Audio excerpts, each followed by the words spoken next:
ફેપ્સીનો માલ બનીને તૈયાર થઈ ગયો છે મિત્રો। અને આ બાજુ બાઈએ તેલ મૂકી દીધું છે।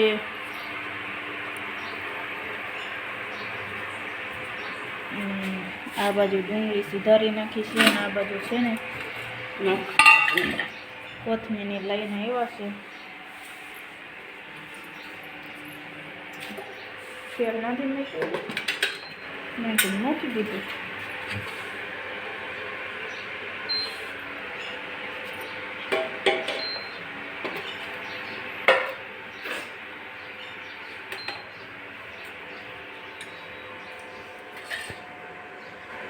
ટમેટો સુધારવા માંડ્યા છે। મારે લોટ બાંધવો છે।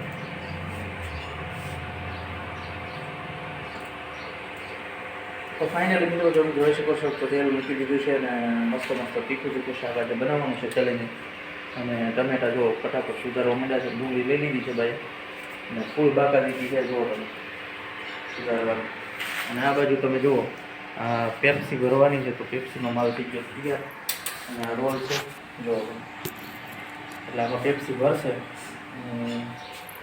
પહેલાં હે ને શાકનું કામ થઈ જાય પછી પેપ્સી ભરશે તો બધું સંપૂર્ણ અને કેવી રીતે તીખું શાક બનાવવા તો બટેકા હું લેવા નાખો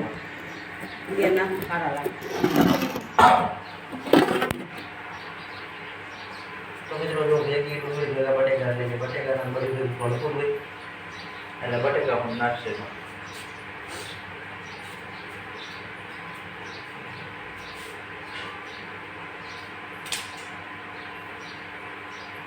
જો બરાબર ડુંગળી સુધારતા માંડ્યા છે રોલ। ખબર નહીં એમના છોકરાને દુઃખ લાગે છે મેં બંધ રાખ્યો છે ત્યારે પેલું રાગોડો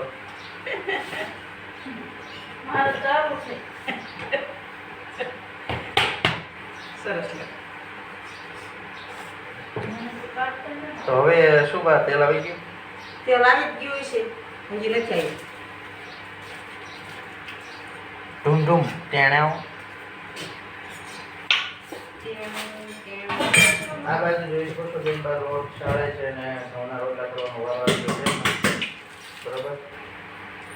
અને રોટ બાંધશે ફટાફટ તેલ નાખીને ખબર નહીં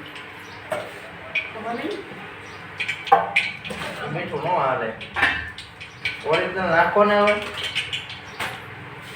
હાથે ત્યાં છે નથી લઈ આવ્યા છે એટલે શાકમાં નખો લે લે માથે પગ દેતો નહીં જોઈએ છીએ। ધૂમ ધૂમ ટેણાઓ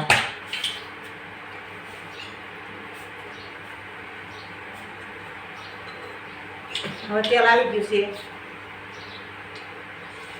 તો રહી એડ કરી નાખીશું તેલ આવી ગયું છે જોવો તમે બરાબર નહીં દહીં નાખી દો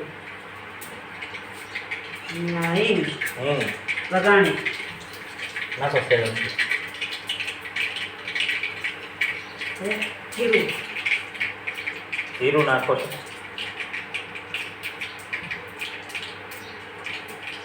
જીરું નાખ્યું હવે છે તે શાક વઘારી નાખ। તો મિત્રો હવે જો બટેકા ડુંગળી જે કાપેલું છે એ વઘારશે।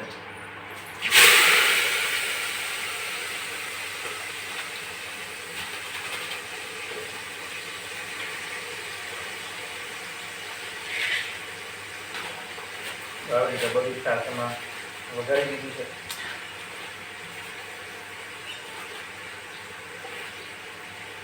અને તીખું બનાવવાનું છે જોરદાર।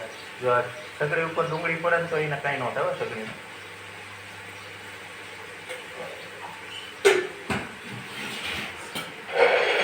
ભેગું બધું જો બેને ચાલુ કરી દીધું છે એમનું કામ બનાવવાનું। અને આ બાજુ જો હવે હળદર એડ કરી છે ટામેટાનું કટિંગ ને એ પણ એડ કરી દીધું છે બધું। અને લસણ વાળું મરચું તો આજ બધું નાખી દેવાનું આખો ડબ્બો।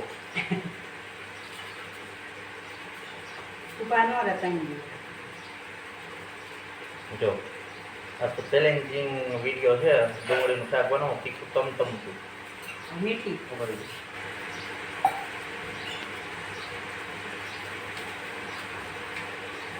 અને મીઠું એડ કરી દીધું છે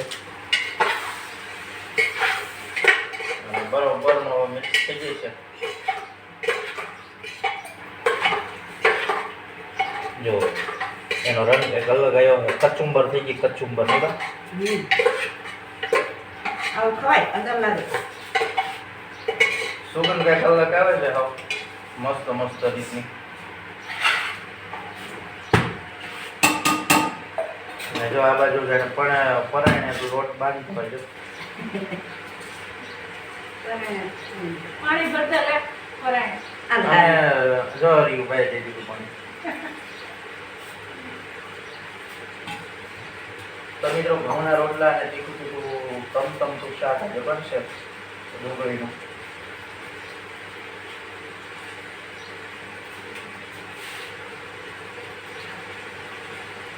તો આવી રીતે કંઈક ગામડામાં રેસીપી બને છે.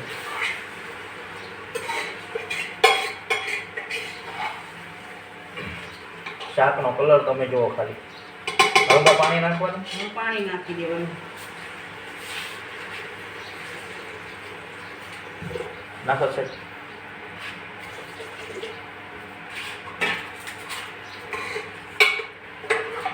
રસાવાળું શાક મસ્તનું બનશે તીખું.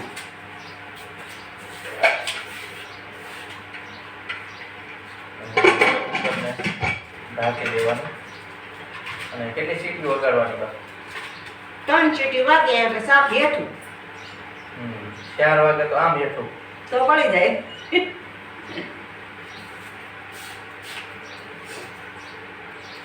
તો મિત્રો મસ્ત લોટ બંધાઈ ગયો છે.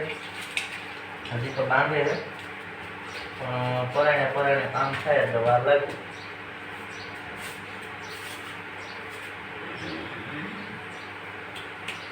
જોવા જઈએ. અમે એવું ટેન્શન રાખ્યું ને બોલાવાળા બોલી દે રેટા થાકે બોલાવાળા એને મોટા થાકી દોડાઈને આપે. હા પણ મૂળ તો પરાણે કામ કરવાનું થાય એમ. હા તો પરાણે કામ નથી કરવાનું, સામું થઈને કામ કરવાનું છે. એવું છે. હા. તો મિત્રો આવી કંઈક રેસીપી છે આજની. અને ઘઉંના રોટલા બને છે અને આ બાજુ શાક ચડવા મૂક્યું છે. અને ગરમી છે, જો ઉપર પંખો નથી એટલા માટે મને એમ થાય કે રોવે છે બાપ. પણ હવે ખબર પડી કે પરસેવો પીવે છે. તો મિત્રો બના રહેજો અમારા વિડીયોમાં. અને શાક છેડ્યા પછી તમને એવું એનું લુક આવે છે એ પણ દેખાડશું. અને મસ્ત તીખું શાક બનવાનું છે. આજ તો ખાવામાં કોણ થઈ હશે કોણ નથી થઈ શકતું જોવાનું છે. પાણીઓ નહીં ખાઈએ. અમારું ભાણિયો ભાઈ નહીં થઈ હશે. 12 વાગી ગયા. બંધ કરતો પણ આ લોટ દેખાડીને ભેજવાનું બંધ કરશે. મસ્ત લોટ બંધાઈ ગયો છે મિત્રો. બન્યા રહેજો મારા વ્લોગમાં. રામ રામ ને સીતારામ. લાઈક કરજો, શેર કરજો અને સબસ્ક્રાઈબ કરજો અને હેલ્પ કરવાનું ભૂલતા નહીં. આ પેપ્સીનો માલ બીનો ને હા આ કામમાંથી નવરા થાય એટલે આ કામમાં વળગાડવાનો છે. જોવો તો પરાણે તો કરવી તો ખરા જ છે. પરાણે પણ હોંશે કામ થાય હો.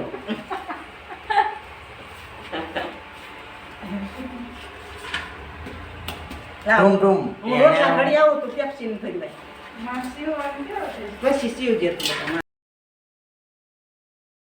ફાઇનલી મિત્રો રોલ પાથરી નાખ્યો છે કમ્પ્લીટ. અને આ પેપ્સી ભરવાની છે. ભરીને અમને બતાવું મિત્રો, જોતા રહેજો. રામ રામ ને સીતારામ. ચાલો મિત્રો આટલી પેપ્સી કાપી નાખી છે અને હવે જ આવીશી જમવા. રામ રામ ને સીતારામ બધાયની. બંને રહેજો બ્લોકમાં. હાલો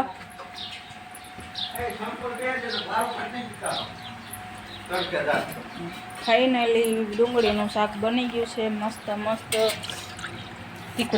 તીખું અને સાઈઝ ઘઉંના રોટલા મસ્ત બની ગયું છે.